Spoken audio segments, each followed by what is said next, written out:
So I'm in Knoxville, Tennessee. There's a lot of history to this town. You can see behind me, downtown. You see these buildings, all this crazy stuff, right? Ton of history, goes way back. But I'm up here right now, checking something out that goes back even further. This is James White's Fort. James White's Fort. Now, I'm not a historian, but I think it would be fun to look through here and see what we can see. And of course, if you want to come check it out for yourself, you can learn even more. But I'm gonna try to get some good footage. Hopefully we'll learn something. And I appreciate it if you want to come along with me. Let's see what we can find. I think I should actually probably mention that this has actually been moved a few hundred yards, not far. It wouldn't have been far from here, but what is currently State Street and Clinch Avenue is actually where this would have originally been. Just for reference, I think it's important to understand that. But everything is apparently set up a lot like it would have been back in the late 1700s, early 1800s. A super cool pattern. Does anybody know what this is called? If you do, let me know. All right, so we're in the outside here. We have a bee just buzzing. What's up, bee? How's it going? All right, we have a plaque. The bee's gonna hang out with us for a little bit. James White, founder of Knoxville, erected the city's first dwelling in this block in 1786, guys. Goes way back. White's Fort was later constructed surrounding the house. Knoxville was named for Henry Knox, Washington's Secretary of War, and was chosen by Governor William Blount as capital of the territory. Here's the front. 1786.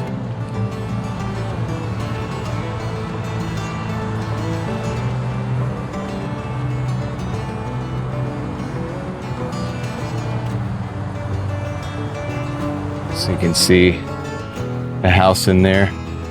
And we're gonna go inside. We're gonna check it out. Inside the area, the courtyard here. We're gonna go check out this house.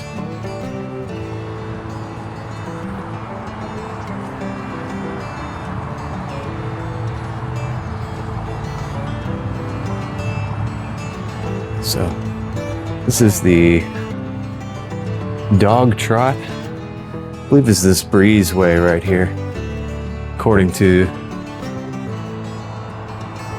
the literature that they gave us. Got some wood there. So this is the main house. Apparently we can go in, see what it looks like. All right. So like I said, I'm not gonna go ahead and do the whole history lesson or whatever. You're definitely gonna have to come check this out. There's a lot of information and history, but you get to see this, the old fireplace there. And they kind of tell you what all this is, like all these little implements or whatever. Got it's a letter. It's an actual letter. 17, what does it say? 1826. It's a letter from 1826. Looks like a map. And yeah, it's pretty cool. There's an upstairs as well. Let's go up and see what it looks like.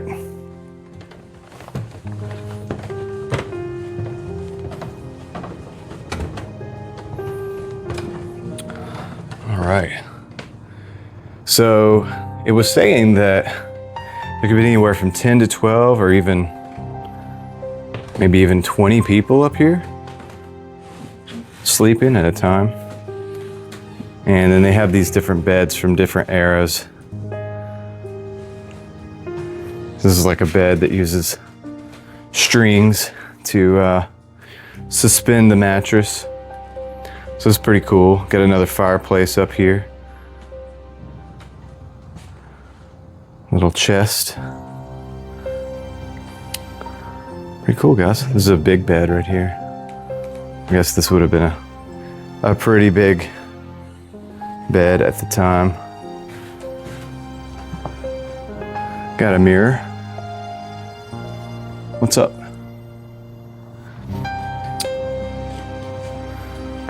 Hey, I need to look out the window, see downtown Knoxville. So guys, you know how I like tea.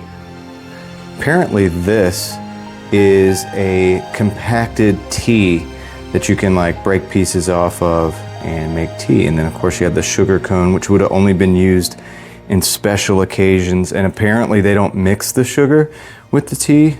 They would eat the sugar, or they would put the sugar in their mouth and then drink the tea. Thought that was kind of interesting. Would have been a pretty cool place to sit and just chill. And literally, because apparently it was designed for the breeze to flow through and to cool it off in the summer days. So yeah, it's a nice little spot. We're gonna go check this out as well. This is the kitchen. Yeah. Wow. All right, cool.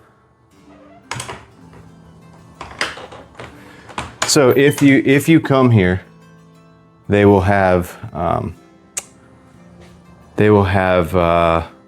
basically these information QR codes that you can scan. You get all kinds of information about all the little items in the area. So this little box, these holes apparently are functional so that the air could flow through.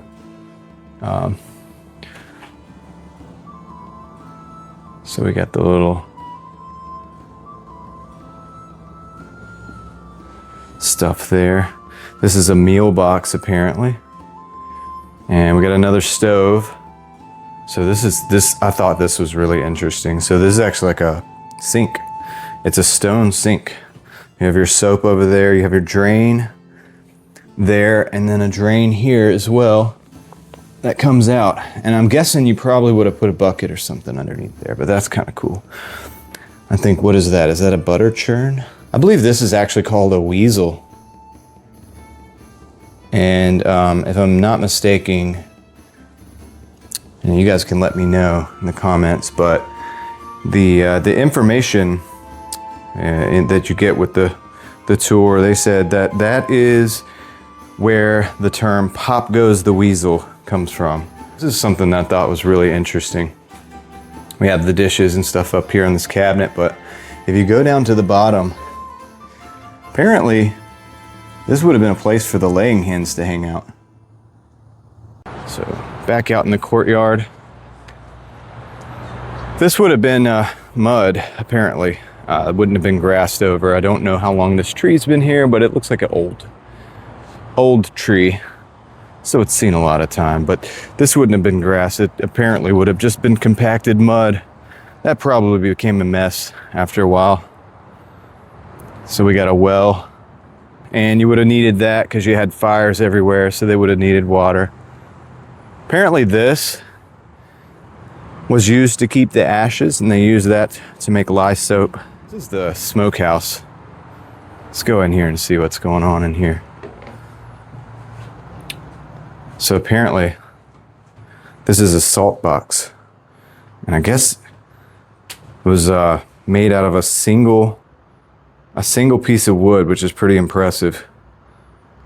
And you would have used that to salt the meat and things like that. And it said something really interesting. It said you actually wanted your ham to be moldy. Apparently that was a good sign. And I thought this was pretty cool too. So this is like a juice press. You actually put your apples in there, press them, and then you get the juice, put them in these barrels and store it, and then you get hard cider. So that's pretty cool. Nice cleaver there. Some jars. I don't know if those jars would have been. I don't think that's air specific, but. And we have more bees. You gotta have one of these. You know, if you're gonna have a bunch of people living in an area, you gotta have this. Just come out here in the mornings and get the day started, I guess. So let's go over here. This is the weaving house, actually. Apparently they made a lot of their clothes. I'm guessing that's to make shoes with. Wow. It's a whole apparatus here. Got a yarn winder. Pretty cool.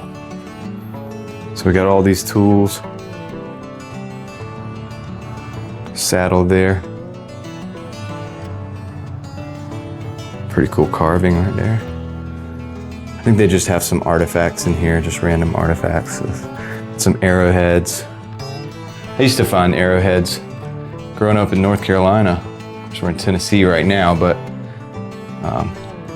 used to find arrowheads out in the fields. So they just got all kinds of artifacts here. Pretty cool. If you know what any of these things are, let me know in the comments. They will tell you when you do the self-guided tour though. So apparently this is what's called a tub mill. And it's got a top grindstone and a bottom grindstone apparently. I don't know if these are the same ones or if that's a different one. Maybe that's a different one. And then it turns. You turn it somehow. And that's how you mill.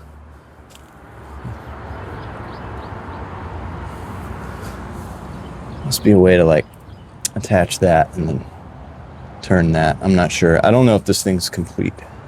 Let me know if you know more about that. All right, so this is the guest house. Let's see what we got.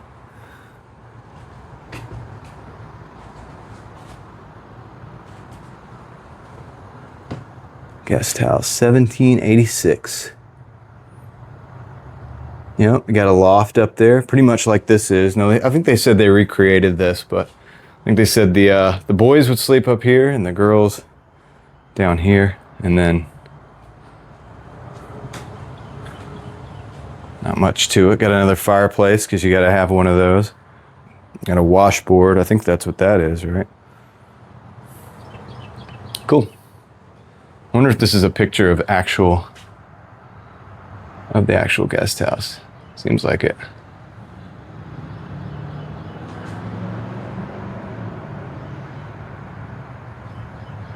Cool.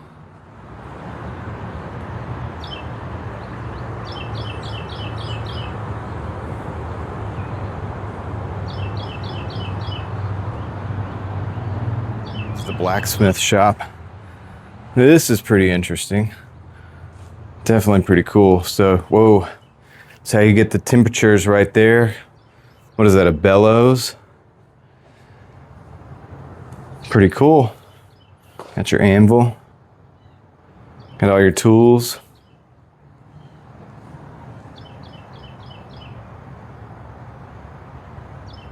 It's like a coal box or whatever over there. And some scrap metal. Yep, you would have definitely needed a blacksmith shop back in the day. Sweet.